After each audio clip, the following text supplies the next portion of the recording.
nesses conflitos.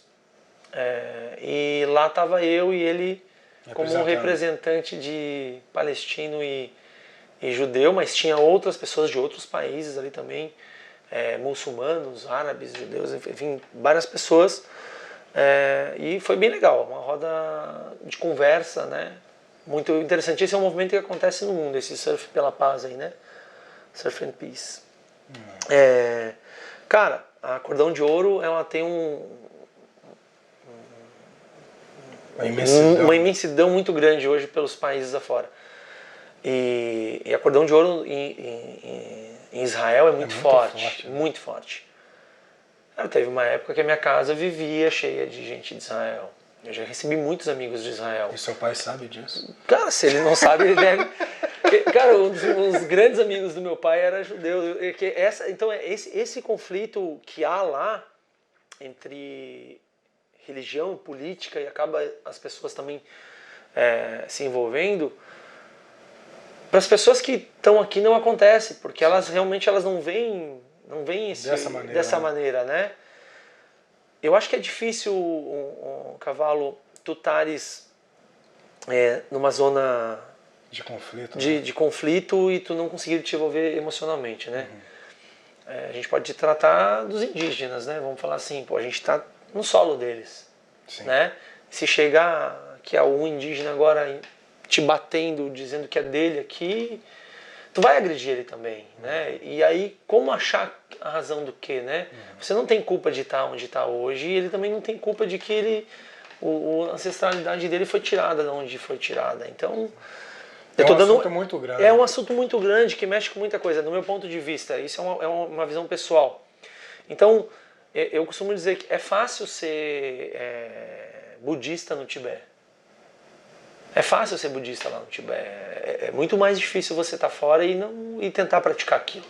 Claro, o objetivo é esse, mas se você está bem, num ambiente bom, num ambiente confortável, num ambiente mais tranquilo, é mais fácil de tu conseguir atingir os teus objetivos de serenidade, objetivos de busca pessoal.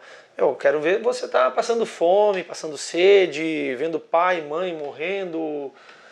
Como é que você consegue? Né? Não sei, é quase indigesto uma situação como essa, né? Eu quis trazer esse assunto porque até fiz essas brincadeiras e tudo mais, mas eu sei que é um assunto muito sério, muito pertinente lá, mas eu vi já algumas matérias, alguns documentários falando sobre a ferramenta capoeira para unir os dois povos, que é muito bonita. Bom, eu acabei de falar, né? Recebi na minha casa diversas pessoas. Eu tenho Maravilha, que foi uma grande amiga, é uma grande amiga. Ela é de Israel. Ficou na minha casa um tempão, ficou na praia, a gente curtiu junto. Nossa, enfim, tem várias outras pessoas que eu poderia citar, mas se eu começar a citar todo mundo aqui, né? Vai acabar esquecendo. Vou acabar esquecendo, exatamente. Mas eu tenho vários amigos de lá, queridos, muito queridos, e eu várias vezes fui convidado para estar lá e na mesma condição de ser muçulmano, de ser palestino, de ser... teve uma menina que foi engraçado, que ela ficou lá em casa e que ela participou de conflito. Porque lá todo mundo vai para o exército, vai para Israel, todo mundo, homem e mulher, tem que vestir a farda, né? E ela foi, eu acho que ela teve algum conflito um pouco mais severo dentro dela, né? E aí eu perguntei para ela como é que ela via esse conflito, conversando, ela estava lá em casa e a gente estava comendo e tudo mais. E ela não sabia que Rashid era meu nome mesmo, e não muito menos que eu era palestino, filho de muçulmano e tudo mais. E aí eu perguntei, e ela tentou desviar várias vezes um pouco o assunto na conversa, mas no final eu falei para ela, você sabia que você está na casa de um muçulmano?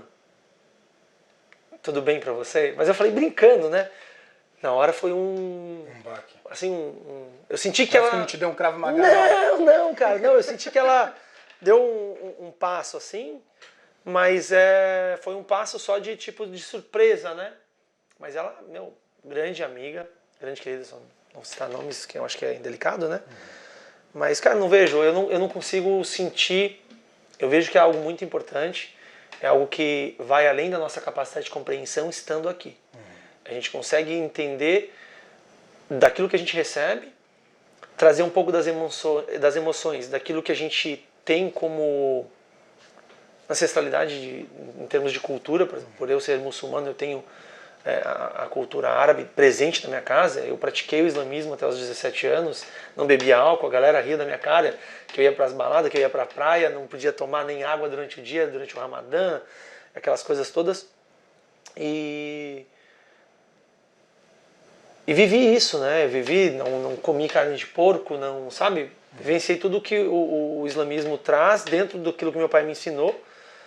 E meu pai, ele sempre trouxe essa questão que a religião, na verdade, ela é só um instrumento que a sociedade no mundo todo precisa para não se perder. É assim que ele trazia. Independente se ela ser muçulmana, dela ser católica, evangélica, o que for. As pessoas precisam ter alguma coisa que as centralizem um pouco mais, que as guiem um pouco mais, né? Seja budismo, seja o que for. Elas precisam se segurar em algo para que elas consigam, às vezes, até mesmo justificar os seus próprios atos. E isso, às vezes, entra em conflito. Mas acaba ajudando em alguns pontos a religião, na grande maioria das vezes, mas também eu acredito que ela, se não houver aí um ponderamento, um conhecimento sobre si, sobre o que você está ouvindo, acaba sendo até, às vezes, manipulador, como foi, né, na nossa história política religiosa aí, desde a época...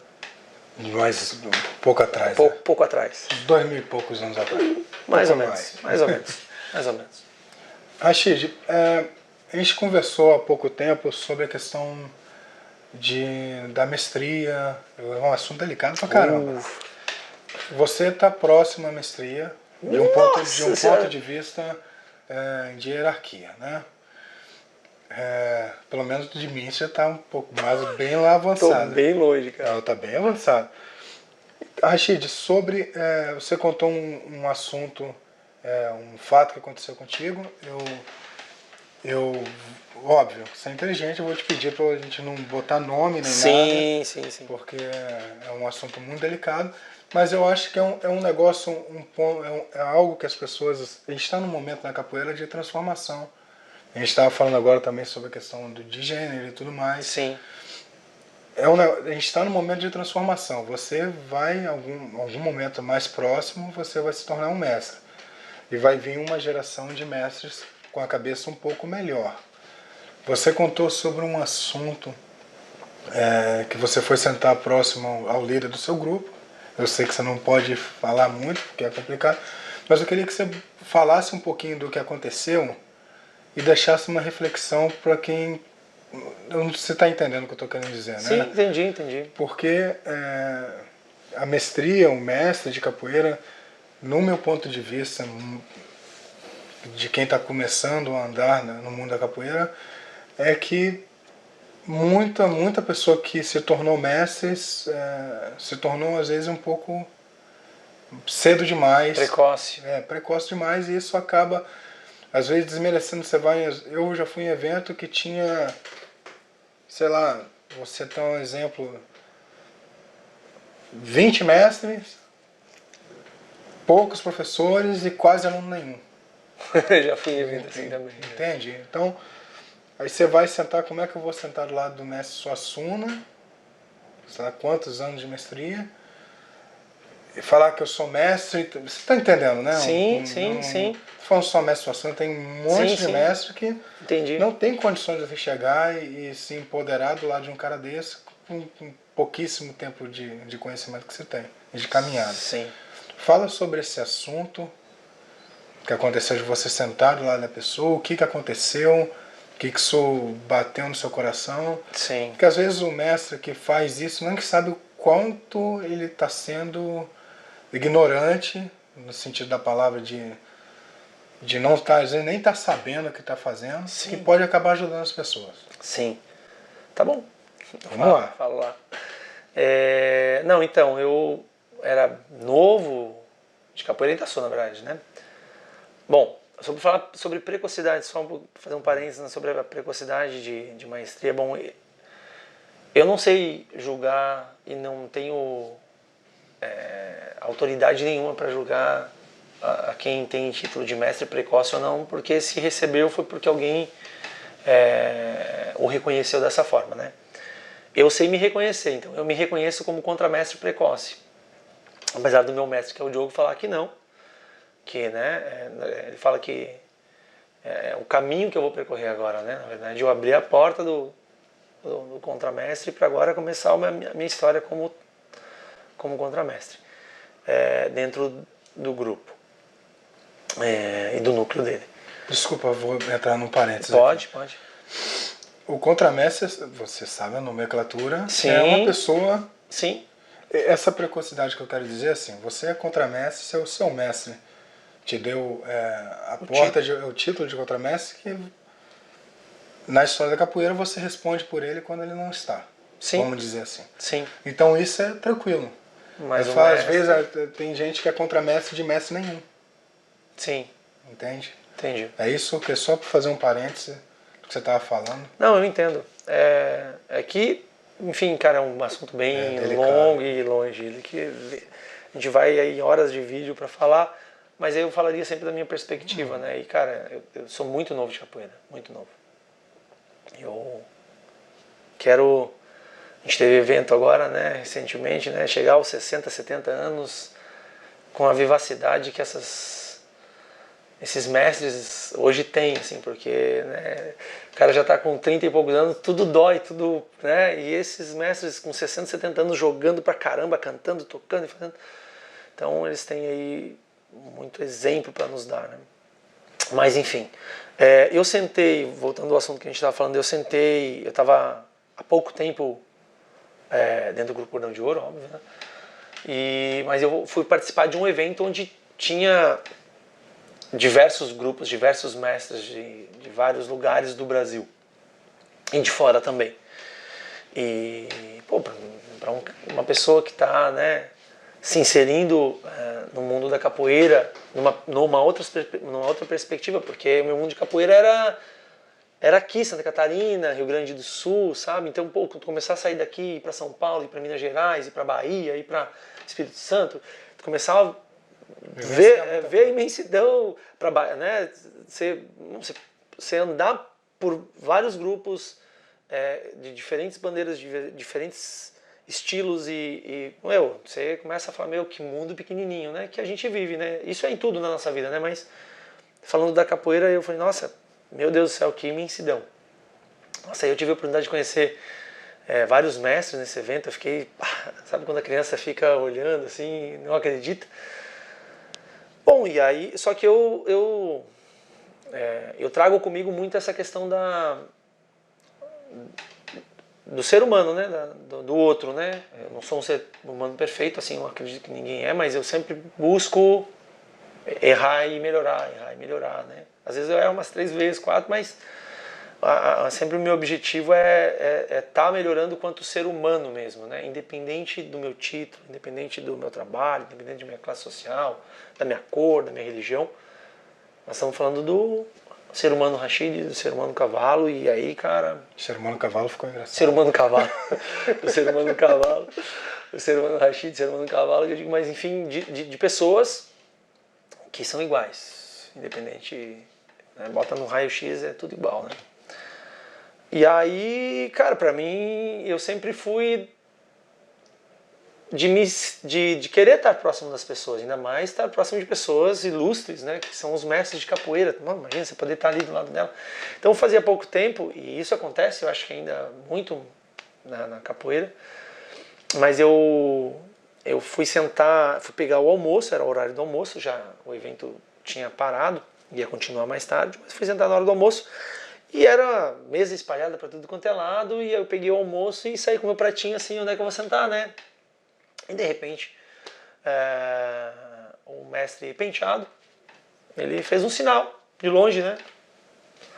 Ele estava feliz que eu estava ali, porque na altura ele estava ali como um representante também do núcleo dele, né? Na época eu fazia parte. E aí eu sentei na mesa, só que, eu não tinha nem noção de onde eu estava sentando em termos de peso de maestria na mesa, né? Tinha muitos mestres ali, muitos mestres. E de peso. e que fazem parte da nossa história da capoeira. O mestre Suassuna também estava ali. E foi muito legal assim, a recepção de eu ter sentado do lado do mestre Suassuna, do lado do mestre Penteado, estava o mestre Tapuã, estava o mestre Deputado, e estava o mestre Onça, enfim, vários outros mestres, mestre Jogo de Dentro, entre outros mestres estavam ali, e eu sentei. Coitado. Bom, sentei. De repente um mestre olha para mim, me analisa assim e me pergunta de que mestre que eu sou, né? Indiretamente, né? O que eu estava fazendo ali. Resumindo a história, né? Daquilo que a gente conversou. E cara, eu não consigo, eu respeito as pessoas mais velhas, porque eu aprendi isso com meu pai, eu respeito, procuro sempre respeitar, né? Se eu desrespeitar é por não ter percebido, mas procuro respeitar as pessoas mais velhas, também respeito no âmbito em que a gente vive as autoridades, seja na capoeira ou fora dela, né? Procuro respeitar dentro do título de cada um, uma universidade que for. Por exemplo, o mestre Falcão, eu chamo de mestre Falcão, né? Mas pô, o cara, né, dentro de uma universidade, né, olha quem ele é, e entre outros mestres, né? Então era aquilo que a gente estava falando sobre títulos, né, em diferentes lugares. E aí eu sentei ali e aquela pessoa falou, olha só, mas eu respondi meio que à altura, assim, né? Mas falei, olha, cara, acabou a roda de capoeira, acabou, né? Eu tô aqui como um ser humano, comendo como tu. Resumidamente falei isso. Não tá vendo que isso aqui é uma mesa de mestre? Enfim, me descascou no que pôde, eu respondi à altura que pôde. E perguntei no final se ele estava incomodado com a minha presença ali. E aí ele respondeu que sim. Isso o mestre Suassuna já dando aval, brincando, meu turquinho senta aqui do meu lado, é meu convidado, brincando comigo, mestre Suassuna, mestre Penteado. O mestre Suassuna mesmo não... Rindo a toda. Eu nunca vi o mestre Suassuna ser antipático, até na verdade vi ele contar histórias diferentes, né? Que ele foi até em evento onde a galera botou... Eu lembro dessa história que me marcou, né? Porque essa é uma história que me marcou. Que botaram um cordão para separar os alunos dos mestres, assim, de onde iam comer. O mestre Suassuna foi lá e se misturou, não queria isso, né? Eu vi ele falando isso numa das histórias que a gente senta para ouvir os mestres, né? E eu particularmente nunca vi o mestre Suassuna ser antipático com ninguém, com aluno, criança, bebê, nunca vi. E ele foi super querido e não me conhecia. Ele sabia só que era aluno não me conhecia, ele penteado. sabia que eu era aluno Penteado, que eu era o Turquinho, sabia que eu era o Rashid, mas ele não tinha ainda. Hoje, se tu perguntar quem é o Rashid pra ele, vamos parar com essa porra de Rashid. Ele tira até a onda, né? Mas. Desculpa a palavrão aí, gente. Mas enfim, ele super foi receptivo e essa pessoa, essa figura, no final das contas eu perguntei, o senhor tá incomodado? Porque ele estava na minha frente, né? Ele assim, eu desrespeitei ele talvez como mestre, dentro de um âmbito da capoeira, mas eu respondi, eu falei, então, sou incomodado, se retire, desculpa, eu vou comer aqui, como qualquer ser humano poderia comer. E, pô, eu era gurizão, adolescente, então o adolescente também já é, por natureza, mais arredio, né? Não levar desaforo para casa, mas é que pra mim, eu não gosto de... Rashid significa o justo, né? O significado. E quando não que eu seja uma pessoa extremamente justa e que eu seja justo sempre, né? Eu já cometi várias injustiças na minha vida e sei delas. Mas quando eu vejo algo muito agressivo, né? Assim, que sabe, que não tem como botar uma peneira só para tapar, eu não consigo. Independente se tu fores juiz, de repente numa audiência eu sou capaz de ser preso, porque se eu ver uma barbárie dessa, eu sou capaz de falar uma besteira. Não estava no âmbito militar. Né? Exato. Então, eu não consigo conviver com esse tipo de situação. Então, a pessoa foi extremamente agressiva comigo, e depois fui pra roda, né? Bom, acabou tudo aquilo, passou, comemos. Aquilo passou, descontraiu e ficou tudo mais. Eu fiquei meio tenso na hora. Mas eu fui para as aulas depois e uma dos oficineiros era esse mestre. E aí eu fui Cristo nesse dia. Nesse dia eu fui Cristo. Ele estava procurando um voluntário para ajudar nas aulas e eu era o voluntário daquela vez, porque eu estava na aula dele e realmente a aula, como capoeirista é fantástico, assim, no sentido de destreza corporal, de jogo, de visão de jogo, de movimentação, assim. Eu admiro, assisti diversas vezes os jogos dele, assim, porque realmente tem um jogo... ele tem um dendê, uma coisa muito... Mas não exonera ele de ter sido arrogante, não ter sido... Né? Assim como não exonera... Enfim, eu vou citar nomes no sentido do Mussum que tu entrevistou, que trouxe vários temas polêmicos, né? Que a gente tem dentro do mundo, não só da capoeira, mas autoridades, pessoas que deveriam estar, no mínimo, zelando por algo diante de pessoas que estão sendo conduzidas, seja numa escola, seja na capoeira, seja nas artes marciais, seja enfim, em qualquer âmbito. E a gente tem agressividade, agressão sexual, pedofilia, enfim, temas que hoje assim, chegam a embrulhar o estômago em determinadas situações. Não tira-se o mérito da capacidade que essa pessoa tem, por ser mestre, por ser bom, por ser doutor, por ser advogado, por ser juiz, mas eu não posso dizer que aquilo lá transforme ele em um deus, transforme ele bota ele assim num pedestal, se o outro lado dele como ser humano, como cidadão, não existe, né? O mestre Taborá, ele fala que o papel dele como mestre de capoeira é zelar, ele é um zelador da arte. E a pessoa tem que, para ser um zelador de alguma coisa, tem que dar exemplo em todos os âmbitos, né? Sim. É difícil ser o exemplo, né? Eu acredito que para qualquer pessoa que esteja à frente, um pai, eu sou pai, eu acredito que eu nasci para ser pai, eu gosto da paternidade, né? Trago muitas coisas para resolver dentro de mim com relação à paternidade. Mas o pai já se sente impotente diante de várias circunstâncias quando está diante do filho, daquilo que ele precisa trazer para o filho dele, porque ele quer transformar o filho num ser melhor que ele, né? Então eu acredito que o mestre o mestre que realmente zele por isso, né? Ele tem esse mesmo embrulho dentro dele, esses mesmos nós, né? Porque tu tá sendo o exemplo daquilo que tu quer que seja melhor.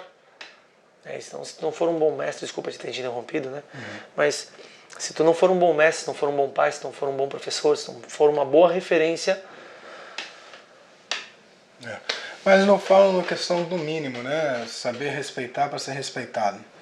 Isso aí eu acho que é um mínimo. E você daqui a pouco vai ser um mestre. Vai longe, vai demorar. Acho que demora muito. Esse tipo de coisa, você acredita que vai parar de acontecer mais para frente? Cavalo. Essa geração. Eu acho que parar de acontecer ainda leva muito tempo, né? Porque é difícil, o ser humano é muito difícil, né? É como eu te falei, depende do ambiente que a pessoa viveu, depende do ambiente que a pessoa cresceu. Por melhor que ele seja hoje, comparado ao que ele recebeu, talvez aonde ele viva ainda não seja tão bom para que ele possa ser melhor, né? Então, volto a falar, né? Ser budista no Tibete é sempre muito fácil. Claro que isso vai depender de como uma pessoa é.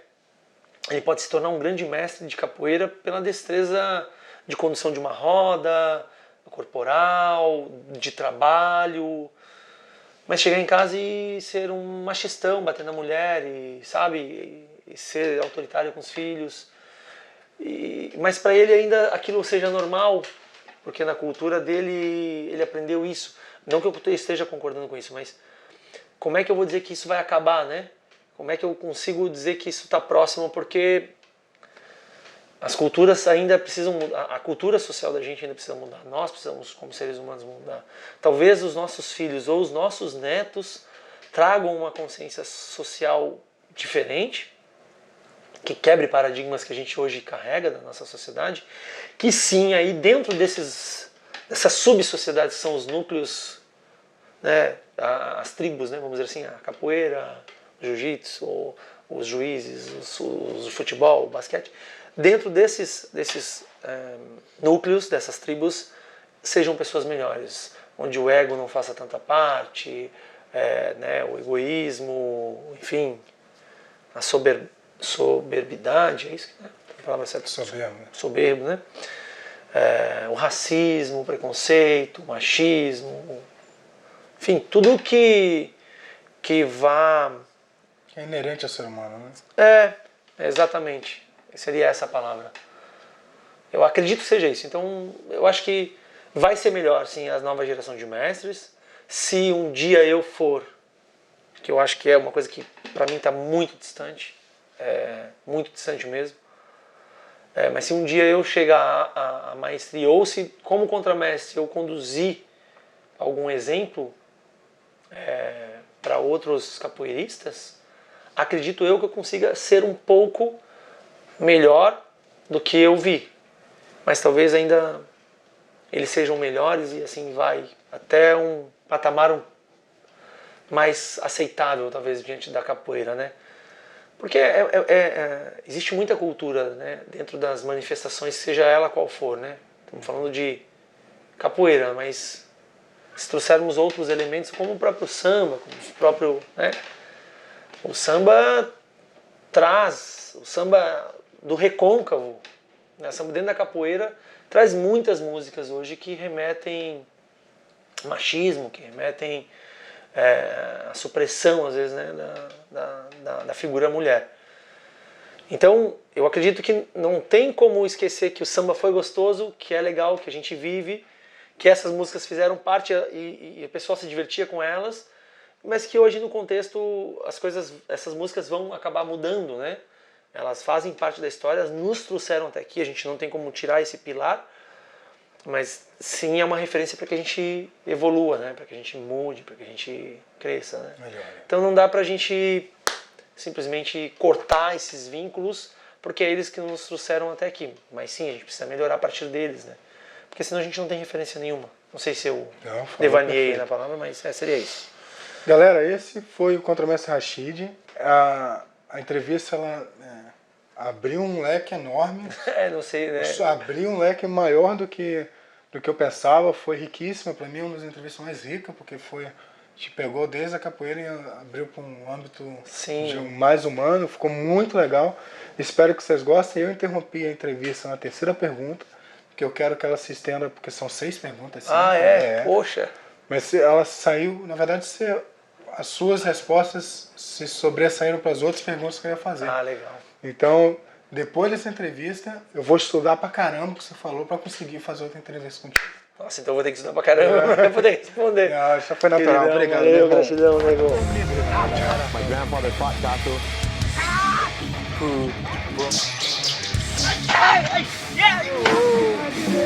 Grito marcial.